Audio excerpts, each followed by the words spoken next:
Astaghfirullah. Bismillahirrahmanirrahim. Assalamualaikum warahmatullahi wabarakatuh. Alhamdulillah. Wassalatu wassalamu ala rasulillah. Wala hawla wala quwata illa billahi wa ba'du.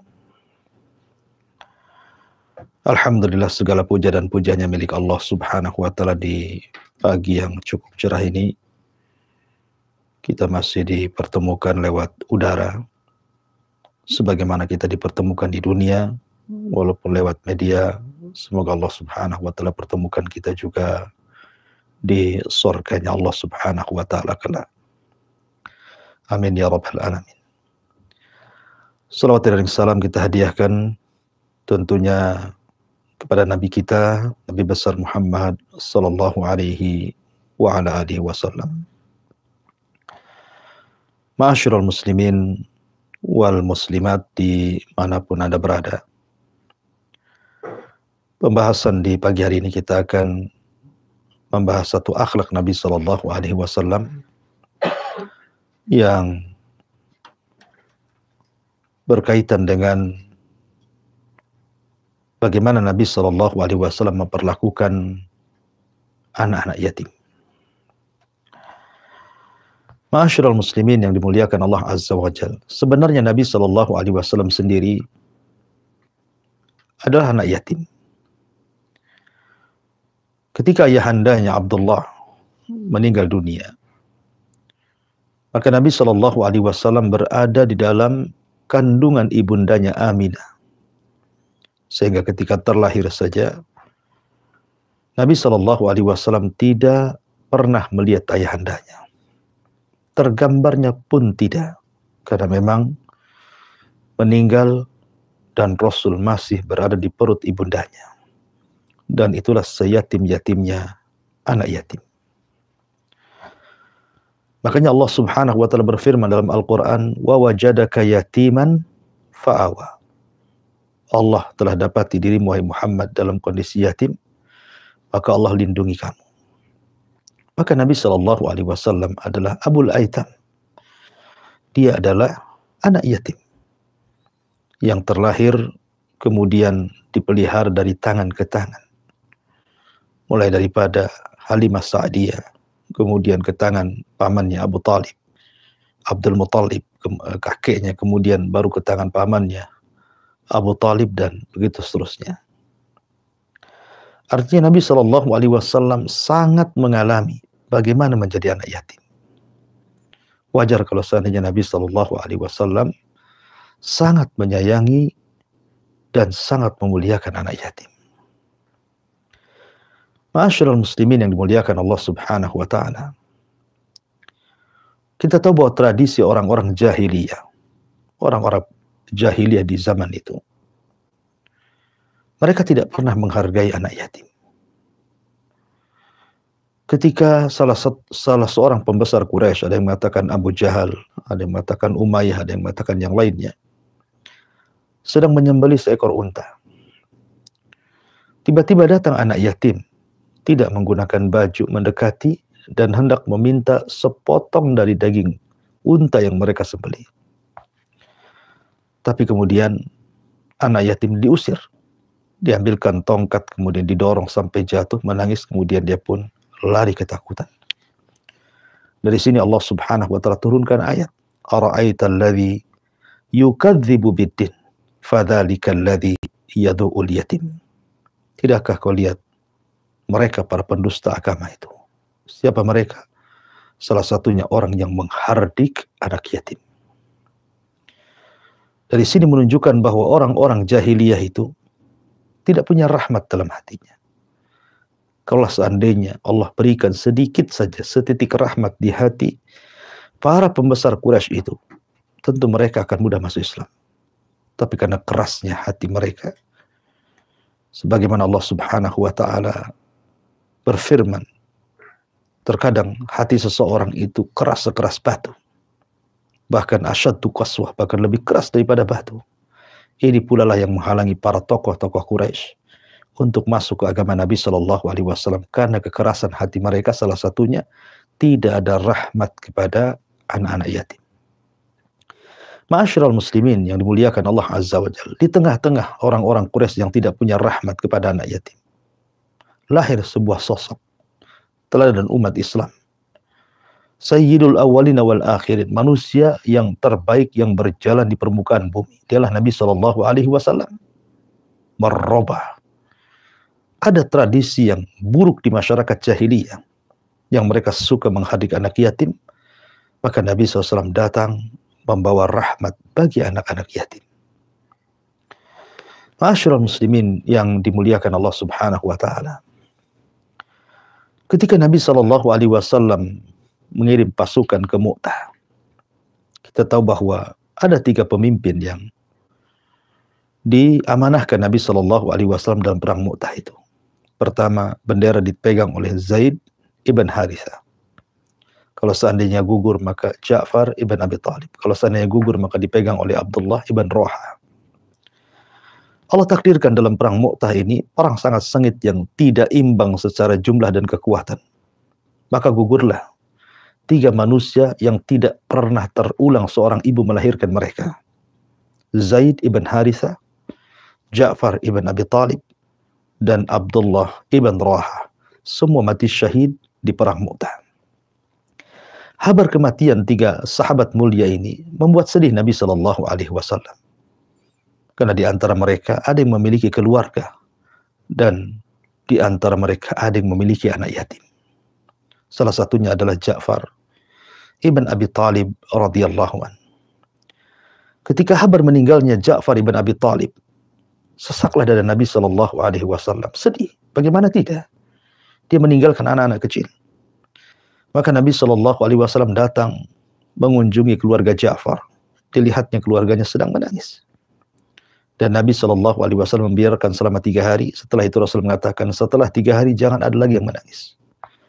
Maka Nabi SAW memanggil 2 putra Ja'far, Muhammad ibn Ja'far dan Abdullah ibn Ja'far. Kemudian Nabi SAW mencukur keduanya, mencukur rambut keduanya, kemudian memeluknya. Kemudian mengatakan, adapun Muhammad ibn Ja'far maka sangat mirip dengan pamanku Abu Talib. Adapun Abdullah ibn Ja'far maka dia sangat mirip dengan diriku, khalqi wa khuluki, baik secara fisik ataupun secara akhlak. Maka Nabi SAW mengambil kedua tangan Abdullah ibn Ja'far, seolah-olah kemudian mengangkat ke langit berdoa. Dan Rasul mengatakan, ya Allah, gantilah bagi Ja'far pengganti yang terbaik. Ya Allah, gantilah bagi Ja'far pengganti yang terbaik. Ya Allah, gantilah bagi Ja'far pengganti yang terbaik. Kemudian Rasul mendoakan kepada Abdullah, Allahumma barik li Abdillah fi safqati yamini. Ya Allah, berkahi anak ini. Ya Allah, berkahi anak ini. Nah, ketika Nabi Shallallahu Alaihi Wasallam mendoakan seperti itu, datanglah istri daripada Ja'far ibn Abi Thalib, menangis melihat anak-anaknya dan mengatakan, siapa lagi bapak mereka, siapa yang akan memberi makan mereka. Maka Nabi SAW meyakinkan, memberikan tawakal yang kuat dan mengatakan, jangan bersedih, mereka anak-anakku, ana waliyuhum fid dunya wal akhirah. Saya yang akan melindungi mereka baik di dunia ataupun di akhirat. Lihat bagaimana Nabi SAW mencontohkan betapa sayangnya Nabi SAW kepada anak yatim. Makanya wajar Allah Subhanahu wa Ta'ala memberikan balasan kepada setiap orang yang memelihara yatim dengan balasan yang besar. Sampai kita tahu bahwa orang yang pertama kali masuk ke dalam sorga dan membukakan pintu sorga adalah Nabi Shallallahu Alaihi Wasallam. Ketika Nabi SAW hendak melangkah, maka Nabi SAW melihat ada wanita yang menyusul hendak masuk duluan ke sorga dibandingkan dirinya. Maka Rasul menyetop dan mengatakan, siapa kamu? Maka wanita ini mengatakan, saya adalah orang yang merawat anak yatim. Sayalah orang yang merawat anak yatim. Maka Rasul mempersilahkan masuk sorga berdua bersama Nabi Shallallahu Alaihi Wasallam. Subhanallah, bagaimana Allah Subhanahu Wa Taala memberikan pahala kepada orang yang mengkafil anak yatim. Bahkan Nabi SAW dengan tegas mengatakan, ana wa kafilul yatim fil jannati kahataini. Saya dan para pemelihara anak yatim seperti ini. Kemudian Nabi Shallallahu Alaihi Wasallam menunjukkan jari tengah, kemudian sababah telunjuk, kemudian dirapatkan, dan Rasul mengatakan seperti inilah dia di sorga bersamaku, orang-orang yang mengkafil anak yatim. Ma'asyiral muslimin, para pendengar yang dimuliakan Allah Subhanahu wa taala dan juga para pemirsa, semoga Allah Subhanahu wa taala merahmati kita semuanya. Ya.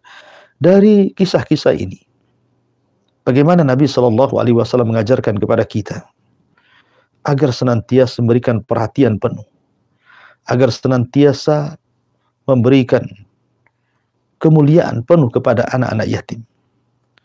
Bahkan Nabi SAW mencontohkan bagaimana mengkafil anak yatim. Ketika Abu Salamah meninggal dunia, maka Ummu Salamah menjadi janda dan memiliki anak-anak yatim yang banyak. Maka Nabi SAW melihat kesedihan Ummu Salamah yang mengatakan tidak ada laki-laki yang lebih aku cintai dibandingkan Abu Salamah. Ya. Tapi Rasul mengatakan, wahai Ummu Salamah, berdoalah kepada Allah. Allahumma hjurni fi musibati. Ya Allah, berikan pahala akan musibah yang menimpaku.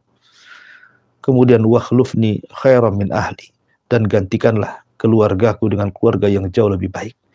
Tapi kalimat yang kedua, dia tidak mau mengucapkannya. Karena bagi dia bahwa Abu Salamah jauh lebih dicintai dibandingkan laki-laki yang lainnya. Tapi Rasul mengatakan, bacalah doa itu. Nanti Allah Subhanahu wa taala yang akan mengabulkannya. Akhirnya kemudian setelah masa iddahnya selesai, rupanya Nabi Shallallahu alaihi wasallam datang kepada Ummu Salamah, meminang Ummu Salamah dan hendak dipersunting oleh Nabi Shallallahu alaihi wasallam karena sebuah alasan. Salah satunya adalah Rasul kasihan bahwa wanita ini menanggung anak-anak yang banyak. Ketika kemudian Nabi SAW melamar Ummu Salamah sebenarnya awalnya menolak lamaran Nabi SAW dengan 3 alasan. Alasan yang pertama karena usia dia sudah tua, alasan yang kedua karena anak-anaknya banyak, alasan yang ketiga karena dia pencemburu. Ya. Tapi Nabi SAW menjawab 3-tiganya dan mengatakan, adapun engkau wanita tua, aku juga sudah tua. Adapun engkau banyak anak, maka anak-anakmu anak-anakku. Adapun kau wanita pencemburu, aku akan berdoa semoga Allah hilangkan cemburumu. Sejak itulah Ummu Salamah menjadi wanita yang paling berakal dari seluruh istri si Nabi karena tidak punya rasa cemburu kepada istri-istri atau madu-madunya. Tapi syahidnya di sini bagaimana Rasul mengatakan, adapun anak-anakmu adalah anak-anakku. Begitulah Nabi SAW mencontohkan mengkafil anak yatim, memberi makan mereka, menghidupi mereka, mentarbiah mereka.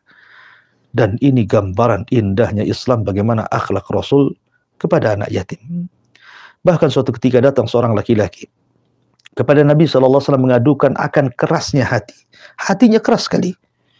Maka Nabi SAW mengatakan, kalau engkau ingin lembut hatimu, datangkan anak yatim, usaplah kepalanya. Wamsah ra'sal yatim talinu qalbak. Usaplah kepala anak yatim, maka Allah akan lembutkan hatimu. Ya, karena dengan memandang anak-anak yatim yang tanpa ada ayah. Sementara kita tahu bahwa ayah itu sebagai pelindung bagi anak. Berbeda dengan ibunda. Apabila anak yang disakiti, pasti laporannya kepada ayah. Ketika ayah kemudian meninggal, betapa sedihnya anak yatim ini. Makanya Nabi SAW mengajarkan kepada sahabat, orang-orang yang keras hatinya, kalau Anda ingin lembut, maka usaplah kepala anak yatim. Maka Anda akan dapat pahala sebanyak rambut yang ada di kepala anak yatim tersebut. Ma'asyiral muslimin yang dimuliakan Allah Subhanahu wa taala. Bahkan Nabi sallallahu alaihi wasallam bersabda dalam sebuah hadis bagaimana Nabi sallallahu alaihi wasallam menjelaskan salah satu keutamaan anak-anak yatim adalah as-sa'i ala al-armalati wal miskin kal mujahid fi sabilillah. Kata Nabi sallallahu alaihi wasallam, orang yang berusaha untuk menolong janda-janda yang memiliki anak-anak yatim yang serba kekurangan kehidupannya, dan juga orang-orang miskin, maka sekedudukan dengan orang yang berjihad di jalan Allah Subhanahu wa taala. Kemudian juga Nabi sallallahu alaihi wasallam juga bersabda, bagaimana kedudukan orang-orang yang berusaha untuk mengkafil anak yatim. Nabi sallallahu alaihi wasallam sampai kemudian mensejajarkan dengan dirinya di sorga dan merapatkan antara jari tengah dan juga telunjuknya. Begitu dekatnya para pengkafil anak yatim dengan Nabi sallallahu alaihi wasallam. Ma'asyiral muslimin yang dimuliakan Allah Subhanahu wa taala. Karena kita tahu bahwa takdir itu rahasia Allah. Takdir itu rahasia Allah. Belum tentu anak yang kehilangan ayahnya sejak kecil, kemudian dia akan dirundung kesedihan dan tidak akan menjadi orang besar kelak di masa depan. Tidak juga. Imam Syafi'i rahimahullah ta'ala yatim. Tapi lihat, siapa yang tidak kenal Imam Syafi'i rahimahullah ta'ala? Satu dunia kenal Imam Syafi'i. Padahal dia yatim, dirawat oleh ibundanya. Imam Ahmad ibn Hanbal rahimahullah ta'ala anak yatim. Siapa yang tidak kenal Imam Ahmad pencetus mazhab Hambali? Dia yatim. Dan juga yang merawat adalah orang tuanya, ibundanya. Sehingga menjadi manusia-manusia hebat. Karena ditarbiyah oleh ibunda-ibunda hebat seperti ibunya Imam Syafi'i. Kemudian juga ibunya Imam Ahmad. Termasuk juga Imam Al-Muhaddits Ad-Dunya. Muhadditsud Dunya. Siapa Muhadditsud Dunya? Imam Bukhari. Imam Bukhari terlahir yatim. Tapi lihat bagaimana karyanya. As-Sahihul Jami, kumpulan hadis tersahih setelah Al-Quranul Karim, menjadi patokan bagi seluruh ahli sunnah wal jamaah umat Islam merujuk kepada kitabnya Sahih Al-Bukhari. Ma'asyiral muslimin yang dimuliakan Allah Subhanahu wa taala. Maka dari paparan dari awal sampai akhir kita tahu bahwa Islam itu adalah agama yang membawa rahmat. Membawa rahmatan lil alamin. Memperhatikan kesedihan hati orang lain, memasukkan kesenangan kepada hati orang lain. Karena kita tahu bahwa anak-anak yatim, mereka anak-anak yang ditinggal orang tuanya, otomatis kehidupan mereka akan berbeda dengan orang yang punya ayah dan ibu dan keduanya masih hidup. Mereka butuh kasih sayang, mereka butuh perawatan, mereka butuh minum, butuh makan, butuh pendidikan. Kalau bukan kita, siapa lagi? Kalau bukan kita yang merawat mereka, anak-anak yatim, siapa lagi? Ma'asyiral muslimin yang dimuliakan Allah Subhanahu wa taala. Lalu seperti apa orang dikatakan mengkafil anak yatim itu? Dan apa pahalanya? Ya. Tadi saya sudah sebutkan, yang pertama dia akan menjadi suhbah. Suhbah itu menjadi teman baik Nabi sallallahu alaihi wasallam di surga. Dan luar biasa. Menjadi teman Nabi sallallahu alaihi wasallam di surga. Kita yang hari ini hidup tidak pernah berjumpa dengan Nabi sallallahu alaihi wasallam. Tapi bukan mustahil kita akan berjumpa dengan Nabi. Dan kalau Anda ingin dekat dengan Nabi SAW dan ingin menatap wajah Rasul dan ingin berjumpa dengan Rasul, maka kafilah anak-anak yatim. Sayangi mereka, rawat mereka. Terutama jaga hati mereka. Karena mengkafil anak yatim itu yang paling besar adalah menjaga hati anak yatim. Sayangi mereka. Seperti Nabi SAW mencontohkan bagaimana sayangnya kepada anak-anak yatim, putra daripada Ja'far bin Abi Thalib yang sudah saya ceritakan di awal tadi. Kemudian yang kedua pahalanya adalah shadaqatun tu'ti kadhafi fir rizqi wal mal. Ketika Anda mengkafil anak yatim berarti Anda sedang bersedekah. Dan ingat, tidak akan berkurang harta yang Anda sedekahkan kepada anak yatim. Bahkan Allah akan ganti. Bahkan Allah akan ganti jauh lebih baik daripada apa yang Anda keluarkan kepada anak-anak yatim itu. Percayalah, Nabi SAW mengatakan, "Ma naqasa min malis sadaqah."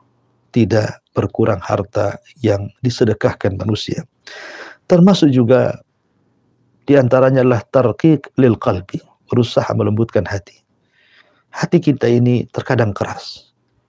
Terkadang di bulan Ramadan saat ini pun masih banyak orang-orang yang keras hatinya. Tidak mau menyentuh Al-Quran, tidak mau datang ke masjid, tidak mau sholat malam, tidak mau sholat taraweh, tidak mau berzikir. Keras hatinya. Ya. Maka cara melembutkan kekerasan hati itu dengan cara apa? Datangi anak yatim, usap kepalanya. Doakan kebaikan kepada mereka. Maka di antara keutamaannya adalah, maka Anda akan dilembutkan hatinya oleh Allah Subhanahu wa ta'ala. Termasuk juga kafilul yatim adalah bentuk taqarrub ilallahi azza wa jal, bentuk mendekatkan diri kepada Allah Subhanahu wa ta'ala. Dan ibadah ini ibadah yang luar biasa. Tapi sebaliknya, orang yang menghardik anak yatim, ingat, orang yang berhardik anak yatim adalah dosa daripada dosa-dosa besar. Bahkan dikatakan tadi di awal, mereka para pendusta agama. Para pendusta agama adalah orang-orang yang tidak ada perhatian kepada anak yatim. Oleh karena itulah maka kalau Anda Allah Subhanahu wa ta'ala berikan rizki, ambillah satu anak yatim, letakkan di rumah Anda, Nabi yang mengatakan bahwa rumah yang diberkahi adalah rumah yang ada anak yatim di dalamnya. Sekali lagi, rumah yang diberkahi, yang penuh dengan kebaikan, adalah rumah yang di dalamnya ada anak yatim. Maka sayangi mereka, bantu mereka, kafil mereka, karena sesungguhnya kafilul yatim kahataini fil jannah. Orang yang mengkafil anak yatim, Nabi SAW mengatakan seperti ini dia di sorga bersamaku. Wallahu a'lam bishawab. Ini yang bisa saya sampaikan. Saya kembalikan kepada moderator. Fal yatafaddal mashkura. Ya, syukur Ustaz atas paparannya.